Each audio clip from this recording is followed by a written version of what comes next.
Olá a todos e bem-vindos ao nosso canal. Aqui na minha frente eu tenho o Amazfit Cheetah 2 Ultra. E hoje vou mostrar como ativar e desativar o modo de economia de energia neste relógio. O modo de economia de energia foi projetado para A. Prolongar a vida útil da bateria do seu relógio, como o próprio nome sugere.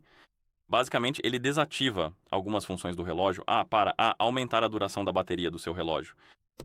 E isso pode ser útil em alguns casos, tipo, não sei, talvez você queira que o relógio dure o máximo possível e coisas assim. E claro, né, vou mostrar como ativar e desativar. Então vamos começar.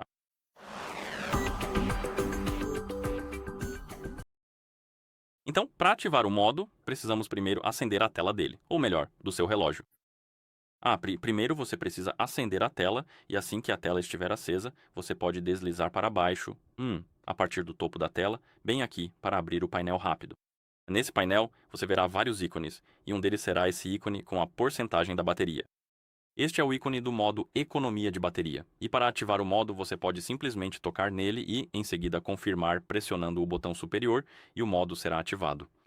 Você pode perceber pela mensagem na tela ou pelo ícone que aparece bem aqui no topo da tela, e toda vez que você acender a tela com o modo ativado, esse ícone vai aparecer avisando que o modo está ativado. E você também pode perceber porque algumas funções não vão funcionar e coisas desse tipo.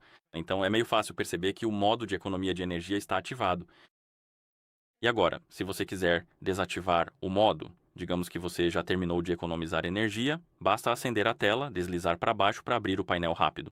Você pode tocar novamente no ícone da bateria e o modo será desativado assim. E agora o relógio voltou ao normal. Você também pode ativar um modo um pouco mais restritivo, e para isso, abra o painel rápido, pressione e segure o ícone da bateria, e aqui temos esse modo relógio. E se você ativá-lo, ele desliga várias funções do relógio. Você só tem acesso ao relógio, à vida útil da bateria e aos passos, e basicamente é só isso. O restante fica meio que bloqueado ou desligado, o que economiza muito mais energia.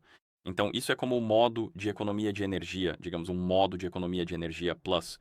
É bem restritivo, mas também economiza muito mais energia nesse processo. Então, se você estiver em apuros, sempre pode ativar isso também.